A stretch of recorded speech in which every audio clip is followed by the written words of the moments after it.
샬롬 샬롬 샬롬 샬롬 샬롬 샬롬 내니 두려워 말아라 나의 아들 나의 딸아 안심하라 샬롬 샬롬 샬롬 샬롬 샬롬 샬롬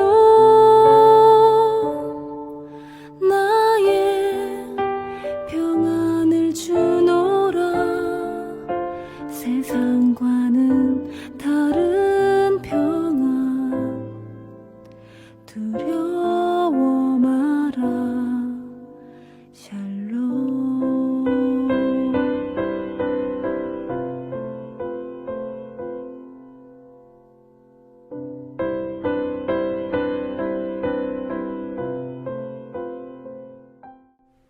6월 24일 늘 푸른 아침 예배를 하나님 앞에 올려 드리겠습니다.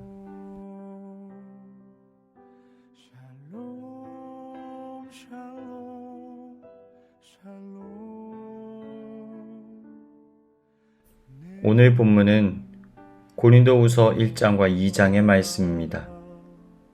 바울은 고린도 교회의 분열과 갈등의 문제를 수습하기 위하여서 에베소에서 편지를 보냅니다.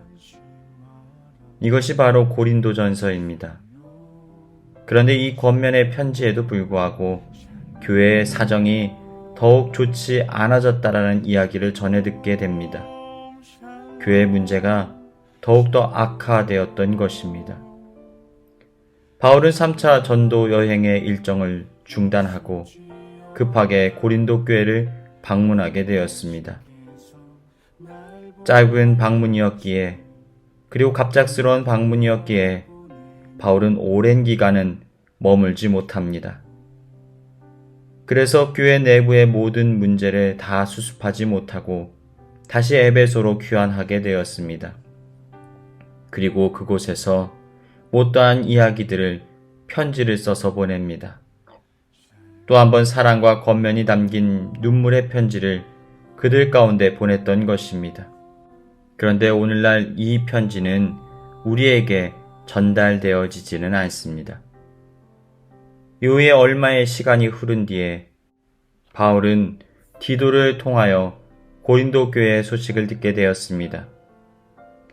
바울의 방문과 또 그의 편지를 통하여서 교회의 대다수의 성도들이 회개하였지만 아직도 일부의 사람들은 바울의 사도권에 대하여 걸고 넘어지고 바울의 사역의 진실성까지 불신하는 일이 일어났음에 관하여 전해줍니다. 그들은 자신의 잘못을 돌이키지 않고 바울에 대하여 오히려 정면으로 대적했던 것입니다. 그래서 바울은 고린도 교회를 향하여 또다시 편지를 쓰게 되었습니다. 이것이 바로 고린도 후서입니다. 먼저 1장에서는 인사말과 함께 자신에 관한 오해를 풀기 위하여 변호합니다. 다시금 고린도 교회를 방문할 것에 관하여 그들과 약속한 적이 있었는데 바울이 방문하지 않은 것을 가지고 바울의 신실성을 의심했던 것입니다. 경솔한 약속이었다라고 그의 성품과 인격까지 깎아내렸던 것입니다. 이러한 상황에 관하여서 바울은 그들에게 이러한 편지를 보냅니다. 1장 15절부터 17절 내가 이 확신을 가지고 너희에게 2번 은혜를 얻게 하기 위하여 먼저 너희에게 이르렀다가 너희를 지나 마게도냐로 갔다가 다시 마게도냐에서 너희에게 가서 너희의 도움으로 유대로 가기를 계획하였으니 이렇게 계획할 때 어찌 경솔히 하였으리요. 혹 계획하기를 육체를 따라 계획하여 예 하면서 아니라 하는 일이 내게 있겠느냐. 이제 바울은 이렇게 심사숙고하여 계획했던 여행을 다시 취소하게 된 이유에 관하여 말합니다. 교회 안에 아직 갈등이 해결되지 않은 상황 속에서 바울이 다시 방문하는 것이 교회에게 덕이 되지 않을 것이라는 목회적인 판단 때문이었음을 알렸던 것입니다. 바울을 헛들는 사람들이 교회 안에 많은 상황 속에서 자신이 방문하면 교회가 오히려 소란과 분쟁이 일어날 것에 관하여서 염려했던 것입니다. 고린도후서 2장 1절부터 4절. 내가 다시는 너희에게 근심 중에 나아가지 아니하기로 스스로 결심하였노니 내가 너희를 근심하게 한다면 내가 근심하게 한 자밖에 나를 기쁘게 할 자 누구냐? 내가 이같이 쓴 것은 내가 갈 때 마땅히 나를 기쁘게 할 자로부터 도리어 근심을 얻을까 염려함이요. 또 너희 모두에게 대한 나의 기쁨이 너희 모두의 기쁨인 줄 확신함이로라. 내가 마음에 큰 눌림과 걱정이 있어 많은 눈물로 너희에게 썼노니 이는 너희로 근심하게 하려 한 것이 아니오 오직 내가 너희를 향하여 넘치는 사랑이 있음을 너희로 알게 하려 함이라. 이제 바울은 그 사이에 교회가 문제를 바로잡기 위하여 노력한 사실에 관하여 인정해 주기도 합니다. 문제를 일으켜 교회를 혼란되게 만들었던 사람들을 처벌했고 이미 그들이 자신의 잘못에 대해서 뉘우친 자들도 있다라는 것을 알게 되었다라는 것입니다. 이제 바울은 교회 안의 문제를 수습하는 데 있어서 용서하고 사랑으로 품으라고 말합니다. 문제를 일으켜 교회로 하여금 근심하게 만든 자들을 이제는 용서하고 받아들이라는 것입니다. 5절부터 11절. 근심하게 한 자가 있었을지라도 나를 근심하게 한 것이 아니오 어느 정도 너희 모두를 근심하게 한 것이니 어느 정도라 함은 내가 너무 지나치게 말하지 아니하려 함이라. 이러한 사람은 많은 사람에게서 벌 받는 것이 마땅하도다. 그런즉 너희는 차라리 그를 용서하고 위로할 것이니 그가 너무 많은 근심에 잠길까 두려워하노라. 그러므로 너희를 권하노니 사랑을 그들에게 나타내라. 너희가 범사에 순종하든지 그 증거를 알고자 하여 내가 이것을 너희에게 썼노라. 너희가 무슨 일이든지 누구를 용서하면 나도 그리하고 내가 만일 용서한 일이 있으면 용서한 그것이 너희를 위하여 그리스도 앞에서 한 것이니 이는 우리로 사탄에게 속지 않게 하려 함이라. 우리는 그 계책을 알지 못하는 바가 아니로라. 그리하므로 바울은 교회 안에 사랑과 용서와 관용이 흘러넘치므로 그리스도의 향기가 날 것에 관하여서 기대하고 소망함을 내비칩니다. 14절부터 16절. 항상 우리를 그리스도 안에서 이기게 하시고 우리로 말미암아 각 처에서 그리스도를 아는 냄새를 나타내시는 하나님께 감사하노라.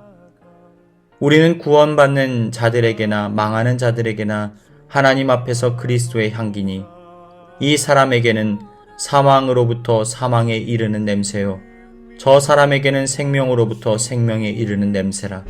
누가 이 일을 감당하리요? 사랑 여러분, 우리는 약합니다. 우리는 죄인입니다.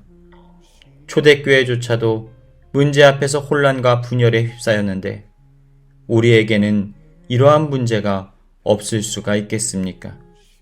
그러나 주님이 허락하신 교회는 강합니다.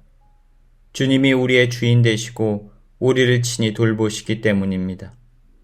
이러한 소망 안에서 교회를 사랑하고 교회를 돌보고 교회를 아름답게 세워나가는 복된 인생 되시기를 주님의 이름으로 축원합니다.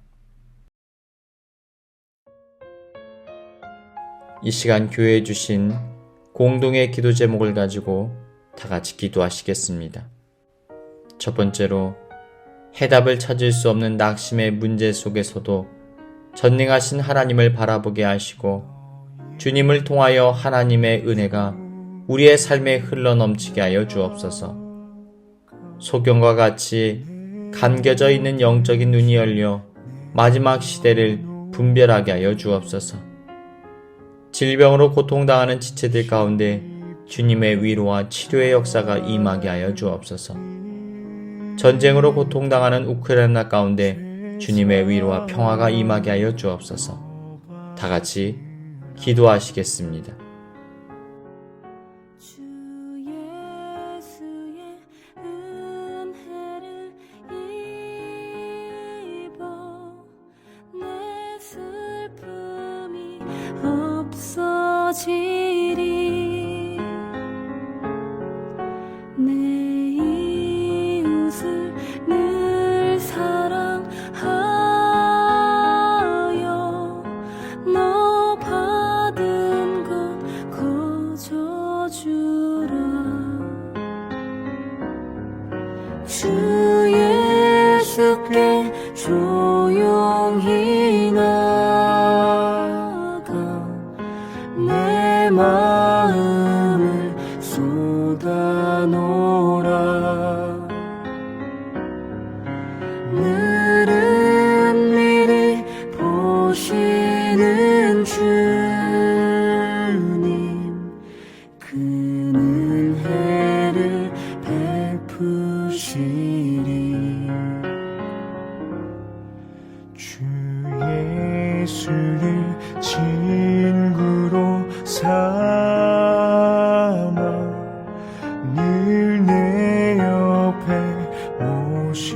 모시어라.